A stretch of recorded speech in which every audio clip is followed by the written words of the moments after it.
दोस्तों नमस्कार, कैसे हैं आप लोग। मैं आशा करता हूं कि आप लोग अच्छे होंगे। और आज हम लोग प्रश्नावली 13.1 के प्रश्न संख्या 1 को सॉल्व करेंगे। अगर आपको ये वीडियो अच्छा लगे तो एक लाइक कर दीजिएगा और चैनल पर नए हैं तो चैनल को सब्सक्राइब करके बेल आइकन को प्रेस करके ऑल पे क्लिक कर लीजिएगा, जिससे हर आने वाली वीडियो का नोटिफिकेशन आपको समय समय पर मिलती रहेगी। तो आइए वीडियो शुरू करते हैं। यहाँ कहा जा रहा है, जब तक अन्यथा ना कहा जाए, पाई का मान 22/7 लीजिए।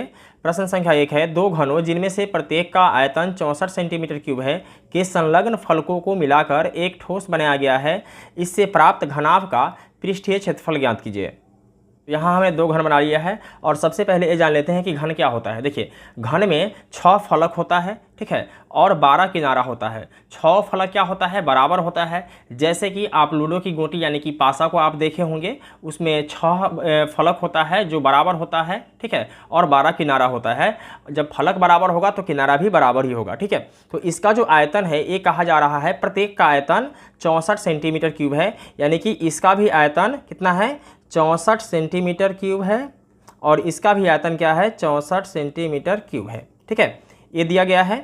तो हमें कहा जाता है कि इस दोनों को मिला देना है, यानी कि दोनों को सटा देना है। कैसे सटा देना है, देखिए, इसको इस तरीके से सटा देना है। इस दोनों को आपस में ऐसे कर देना है और दोनों को सटाकर ऐसे बना देना है, ठीक है। यानी जब हम दोनों आकृति को सटाएंगे तो ये बनेगा घनाभ। और घनाभ में लंबाई, चौड़ाई और ऊंचाई तीनों बराबर होना जरूरी नहीं है, ठीक है। लंबाई, चौड़ाई और ऊंचाई तीनों अलग अलग हो सकता है, ठीक है। इसमें से दो एक जैसा भी हो सकता है, इससे भी कोई दिक्कत नहीं होता है, ठीक है। लेकिन कुछ ना कुछ तो अंतर होता है, जिसे हम क्या कहते हैं, घनाभ कहते हैं। जैसे कि आप माचिस की डिब्बी देखे होंगे, ईंट देखे होंगे, वो सब क्या है, घनाभ का उदाहरण है, ठीक है।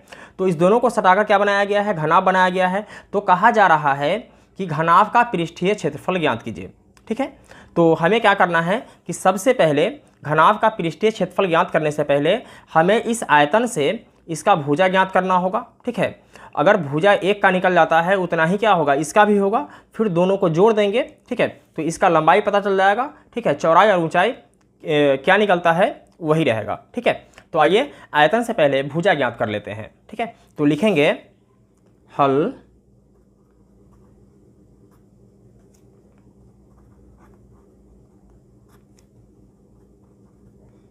दिया है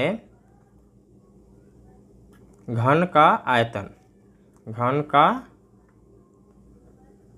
आयतन कितना दिया है, 64 सेंटीमीटर क्यूब, ठीक है। और घन का आयतन क्या होता है, तो भुजा क्यूब होता है। क्या होता है, भुजा क्यूब, ठीक है। तो यहाँ कितना है, 64 है। 64 का मतलब क्या होता है, देखिए, 64 का मतलब ये है कि 4 का क्यूब, ठीक है। आप अलग से भी निकाल सकते हैं या आप डायरेक्ट ऐसे भी निकाल सकते हैं, यानी 4 गुने 4 गुने 4, 4 चौका 16, 16 चौका 64, ठीक है। इस तरीके से भी निकाल सकते हैं, ठीक। या आप चाहें तो इसका रूट भी निकाल सकते हैं, जैसे 64। तो भुजा बराबर क्या हो जाएगा, भुजा बराबर हो जाएगा 64 अंडर रूट कर देंगे, ठीक है। और ये जो पावर है इसको यहाँ ले आएंगे, ओके। अब देखिए 64 का क्या करना है, गुणनखंड करना है। तो कैसे करेंगे, देखिए, 64 2 से लगाएंगे कितना आएगा, 32, फिर 2 से लगाएंगे कितना आएगा, 16, फिर 2 से लगाएंगे तो 8, फिर 2 से लगाएंगे तो 4, फिर 2 से लगाएंगे तो 2। तो कितना आया, 1 2 3 4 5 6, 1 2 3 4 5 6, ठीक है। देखिए यहाँ कितना है, 3 है, ठीक है। तो 3 बार जो 2 है इसको क्या करेंगे, एक बार लिखेंगे बाहर, ठीक है। इसको एक बार लिखेंगे तो 2 दूना क्या हो जाएगा, ये हो जाएगा 4 सेंटीमीटर, ठीक। इसका मतलब ये है जो इसका जो भुजा है वो कितना है, 4 सेंटीमीटर, इसका भी 4 सेंटीमीटर, ठीक है। और ये भी हो जाएगा 4 सेंटीमीटर और ये भी हो जाएगा 4 सेंटीमीटर, ठीक। और जब इस दोनों घनों को जोड़ देंगे तो क्या हो जाएगा, घनाभ हो जाएगा, ठीक है। जैसे ये है और इसका कितना है, 4 सेंटीमीटर लंबाई है और इसका भी 4 सेंटीमीटर लंबाई है, ठीक है। दोनों को जोड़ देंगे तो 4 और 4 क्या हो जाएगा, 8 सेंटीमीटर। कहाँ से कहाँ तक, यहाँ से यहाँ तक, ठीक है। और ये कितना रहेगा, तो 4 सेंटीमीटर ही रहेगा, ठीक है। और ये भी 4 सेंटीमीटर ही रहेगा, ठीक है।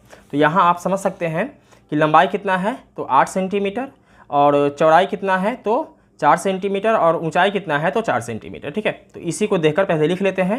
लिखेंगे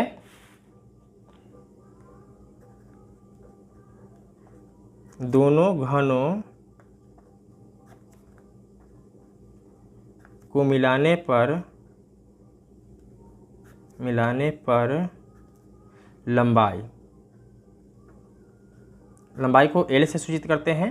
कितना है 8 सेंटीमीटर, तो लिखेंगे 8 सेंटीमीटर।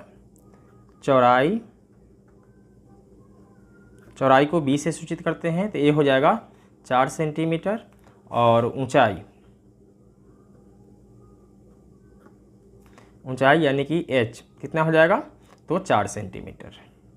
ठीक, अब हमें क्या करना है, घनाभ के पृष्ठीय क्षेत्रफल का फॉर्मूला लगाना है। ठीक है, तो ये क्या होता है, देखिए, इसलिए घनाभ का पृष्ठीय क्षेत्रफल बराबर क्या होता है, 2 × LB + BH + LH।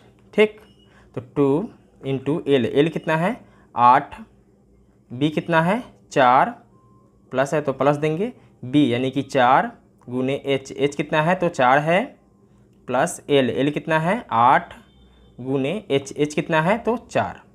ठीक, अब ऐसा काम करेंगे, 2 × 8 चौक 32 प्लस 4 चौका 16 प्लस 8 चौके 32। ठीक है, सबको जोड़ देते हैं, 2 × 2 और 6 8 और 2 10 का 0 हासिल 1, 3 और 1 4, 4 1 5, 5 3 8, कितना आया 80।